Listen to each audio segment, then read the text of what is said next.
Le monde est stupéfait alors que les États-Unis dévoilent un avion de chasse révolutionnaire à gravité inversée, inaugurant une nouvelle ère de guerre.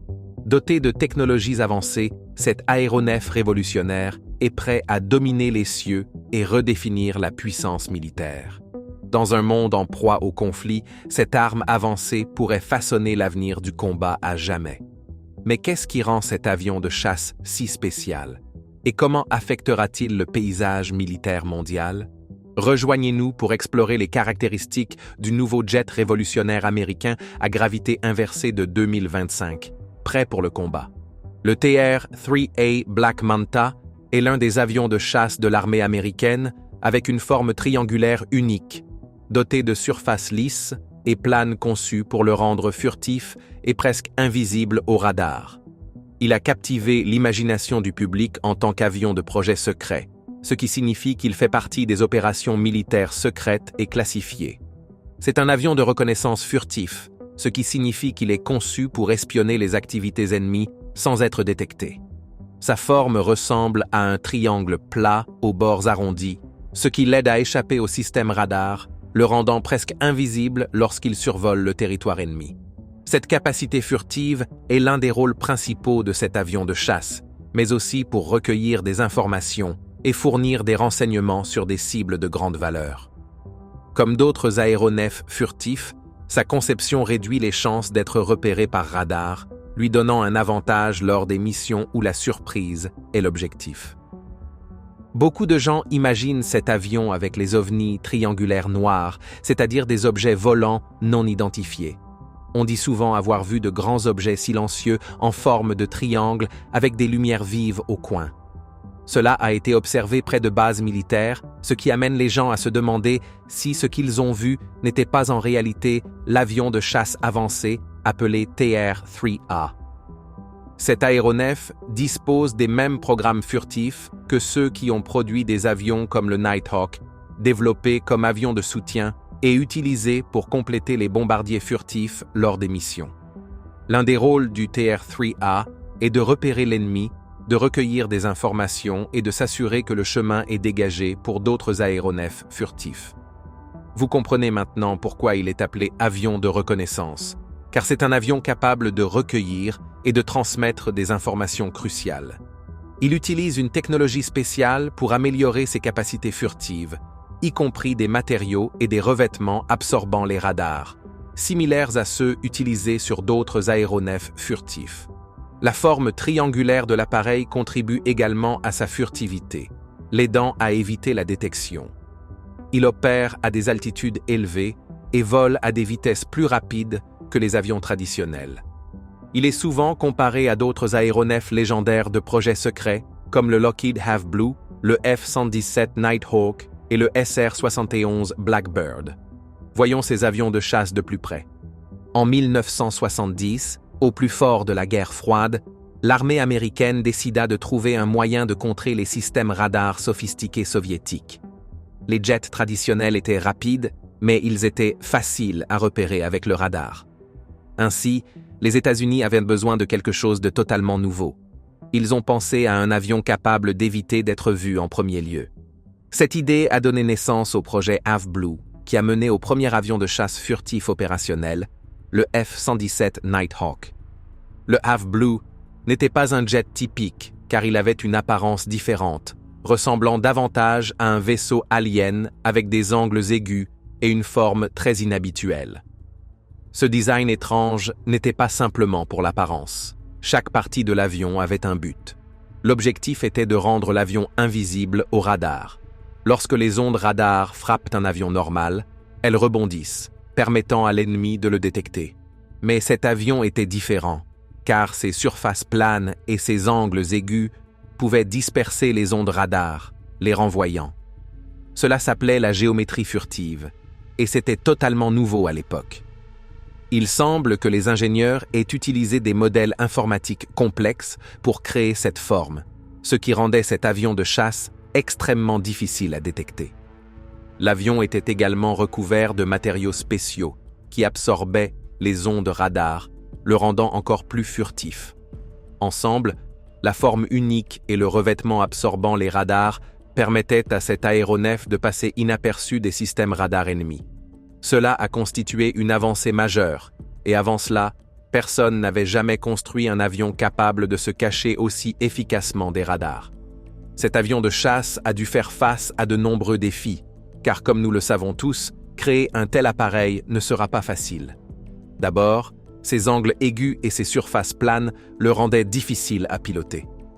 La plupart des avions ont des formes aérodynamiques lisses qui les aident à glisser dans les airs. Cependant, la conception de ce jet générait beaucoup de résistance à l'air, ce qui le rendait plus difficile à contrôler. Les pilotes devaient être particulièrement prudents lorsqu'ils le pilotaient, surtout pendant les décollages et les atterrissages. Les ingénieurs de Lockheed ont travaillé dur pour rendre l'avion stable, mais il n'a jamais été aussi fluide ou agile que d'autres jets. Son but était la furtivité, pas la vitesse, ou la capacité à changer de direction facilement. Un autre défi était la chaleur provenant des moteurs, car le radar n'est pas le seul moyen de détecter un avion. Les missiles à recherche de chaleur peuvent également repérer leur cible en suivant la chaleur de ses moteurs. Pour réduire ce risque, les moteurs de cet aéronef étaient enterrés profondément dans l'avion, avec des conduits spéciaux pour refroidir les gaz d'échappement. Cela a aidé à dissimuler les signes de chaleur et a rendu l'avion encore plus difficile à suivre pour l'ennemi. Cependant, garder les moteurs au frais était délicat et nécessitait des réglages constants. Le projet Have Blue était hautement secret et seules quelques personnes en connaissaient l'existence, les tests se déroulant dans des zones isolées pour éviter d'attirer l'attention. Le premier prototype a pris son envol en 1977 et a montré que le concept de furtivité fonctionnait, l'avion pouvant passer au travers des systèmes radars sans être détecté. Ce succès a prouvé que la technologie furtive n'était pas un rêve mais bien une réalité qui pouvait changer l'avenir du combat aérien. Mais malgré ses succès, cet avion de chasse n'était pas parfait. C'était un avion expérimental, destiné à tester des idées et repousser les limites. 2 prototypes de cet avion ont été construits, et les 2 ont été perdus dans des accidents. Ces accidents montrent les défis de voler avec un avion aussi unique et difficile à contrôler. Mais même s'il n'est jamais entré en production, ces leçons ont pavé la voie pour le F-117 Nighthawk, le premier avion de chasse furtif opérationnel. Le Nighthawk a pris tout ce qui a été appris avec le Have Blue et l'a amélioré, devenant une partie importante de la flotte furtive de l'armée de l'air des États-Unis. Mais nous ne pouvons pas ignorer l'impact du Have Blue, car il a prouvé que la technologie furtive était possible et pouvait ouvrir la voie aux futurs avions furtifs comme le bombardier B-2 Spirit, le F-22 Raptor et le F-35 Lightning II. Aujourd'hui, nous comprenons pourquoi la furtivité est une partie essentielle de l'aviation militaire, et tout a commencé avec cet avion spécial et son design angulaire étrange. Ce petit avion expérimental a montré que penser différemment peut parfois mener à des changements révolutionnaires. Il a introduit une nouvelle idée, rendre les avions invisibles au radar et transformer ce concept en réalité. Les ingénieurs et pilotes qui ont travaillé sur ce projet étaient des pionniers, repoussant les limites de ce qui était possible avec la technologie aéronautique. Bien que l'avion lui-même ait disparu, son héritage perdure dans chaque avion furtif qui vole aujourd'hui. Voyons maintenant le premier chasseur furtif opérationnel que nous avons mentionné précédemment, le Nighthawk. Le Lockheed F-117. Nighthawk est un avion légendaire, connu pour être le premier chasseur furtif opérationnel. Contrairement aux autres avions, il a été conçu pour être presque invisible au radar, tout comme le Have Blue, lui permettant ainsi d'accomplir des missions dangereuses en territoire ennemi sans être détecté. Il a bouleversé l'aviation militaire en combinant furtivité et précision de frappe d'une manière jamais vue auparavant. Ce chasseur a été développé en secret pendant la guerre. À cette époque, l'armée américaine voulait un avion capable d'échapper aux radars ennemis et de réaliser des frappes précises. Cependant, après l'échec du Have Blue, la création du Nighthawk a abouti à sa mise en service en 1983. Le public, toutefois, n'en a eu connaissance qu'en 1988, lorsque le gouvernement américain a finalement reconnu son existence. L'un des aspects les plus uniques du F-117 est son design. Contrairement aux chasseurs traditionnels, le Nighthawk n'a pas de courbe lisse. Au lieu de cela, il possède des angles marqués et des surfaces planes, une conception appelée design facetté. Cette forme permet de disperser les ondes radar dans différentes directions au lieu de les renvoyer vers leur source, rendant ainsi l'avion beaucoup plus difficile à détecter par les systèmes radar ennemis. Beaucoup l'ont décrit comme ressemblant à un diamant volant ou même à un vaisseau spatial de science-fiction. L'un des éléments les plus impressionnants de cet avion était son revêtement spécial. En effet, tout l'avion était recouvert d'un matériau capable d'absorber les ondes radar, réduisant encore davantage sa détection. Cette combinaison entre sa forme unique et son revêtement absorbant les radars le rendait incroyablement difficile à repérer, même lorsqu'il volait directement au-dessus des défenses ennemies. Cependant, ses caractéristiques de conception le rendaient moins aérodynamique, ce qui signifiait qu'il ne pouvait pas se déplacer aussi rapidement que d'autres chasseurs. Alors que la plupart des avions de combat privilégient la vitesse et l'agilité, cet appareil était différent. Il misait tout sur la furtivité. Il n'était pas le plus rapide du ciel, ni conçu pour des combats aériens contre d'autres avions. Son rôle principal était d'infiltrer les lignes ennemies, de frapper des cibles importantes avec une précision chirurgicale, puis de disparaître sans être détecté. Le Nighthawk pouvait transporter 2 bombes guidées au laser, lui permettant de détruire des cibles stratégiques comme des bunkers ennemis, des sites radars et des centres de commandement. À cette époque, la précision était essentielle, et ce jet furtif a été conçu pour répondre à cette exigence. Le F-117 était également équipé de technologies de pointe pour son époque. Son cockpit intégrait des systèmes ultra-modernes, aidant le pilote à naviguer en terrain hostile et à verrouiller des cibles avec une précision exceptionnelle. L'avion pouvait aussi opérer de nuit, renforçant ainsi sa réputation furtive.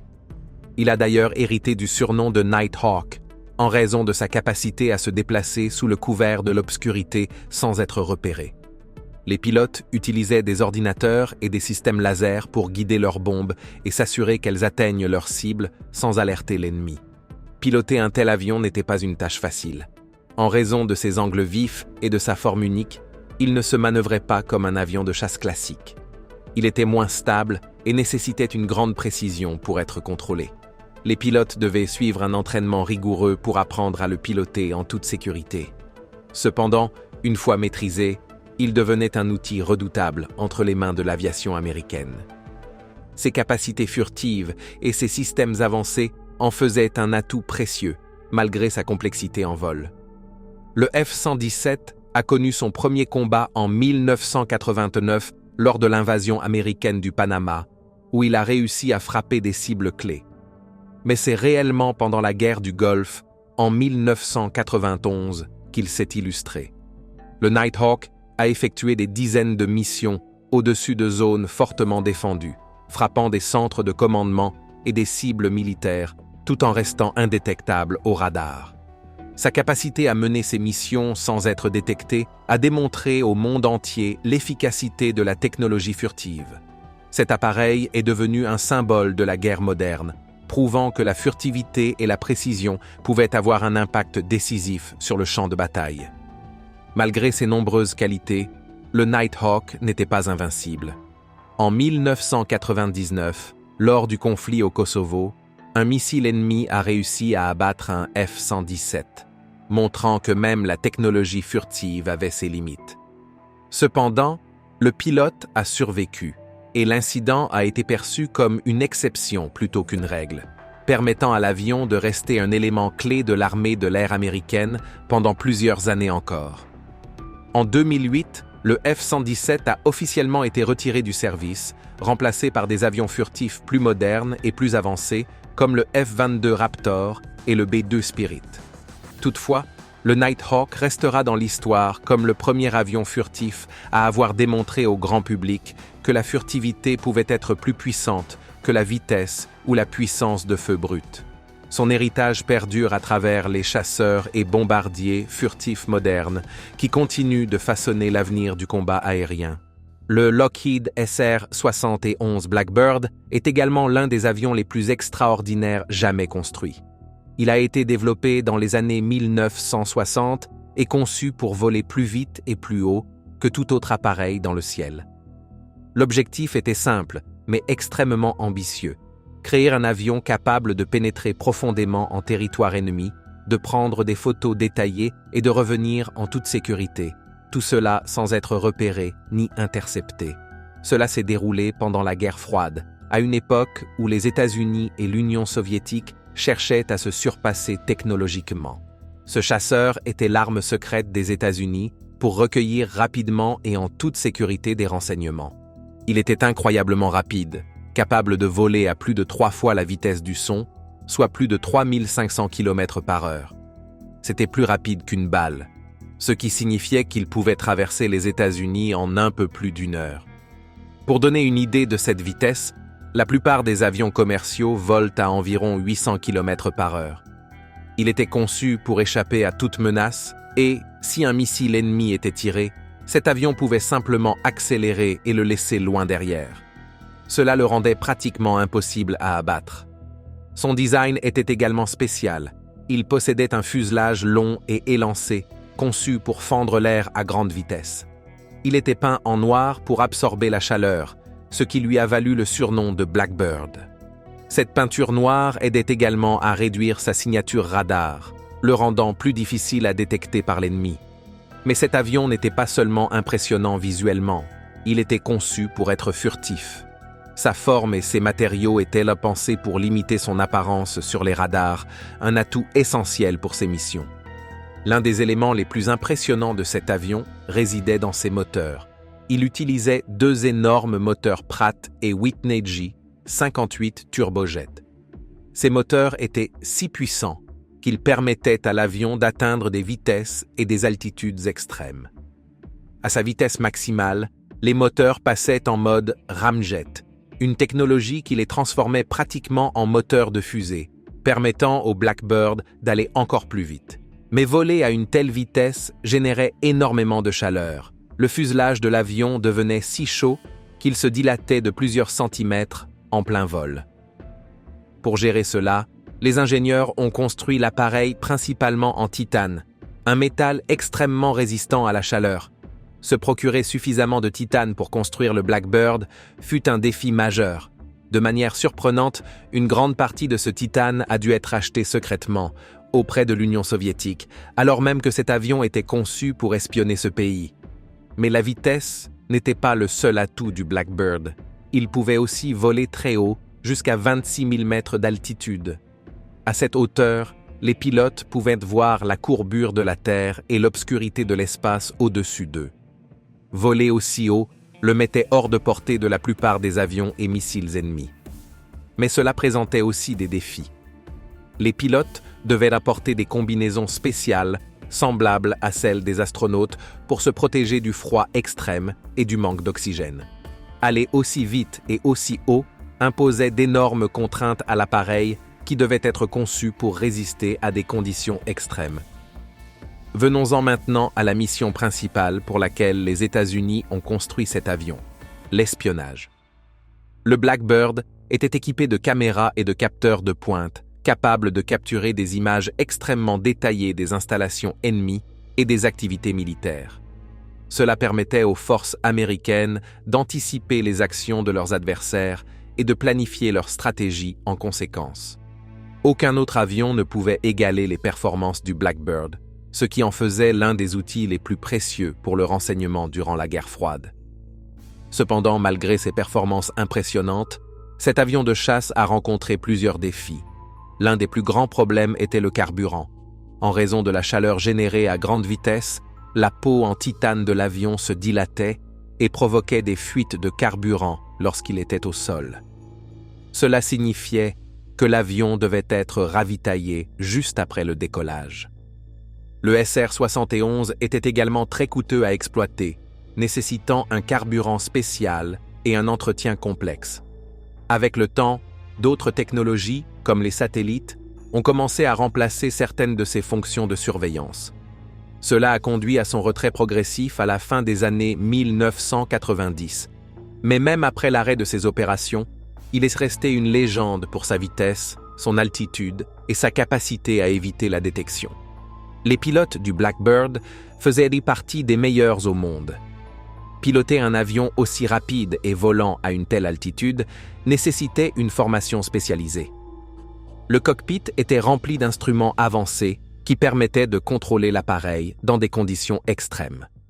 Les pilotes devaient y porter des combinaisons pressurisées et les conditions de vol étaient si exigeantes que la moindre erreur pouvait être fatale. Mais malgré ces défis, ils étaient fiers de piloter cet avion, qui ressemblait plus à une fusée qu'à un avion traditionnel. Au cours de sa carrière, le Blackbird a battu de nombreux records et détient encore aujourd'hui le titre de l'avion habité le plus rapide au monde, fonctionnant avec un moteur à air. Même des décennies après son dernier vol, aucun autre avion n'a encore égalé ses capacités en termes de vitesse et d'altitude. C'est une véritable icône de l'aviation, une preuve de ce que l'ingénierie et la détermination humaine peuvent accomplir. Il a démontré que vitesse et furtivité pouvaient être combinées pour créer un appareil pratiquement inarrêtable. Merci d'avoir regardé. Pendant que vous êtes encore là, cliquez sur le lien qui apparaît sur votre écran pour découvrir une autre de nos vidéos. À bientôt.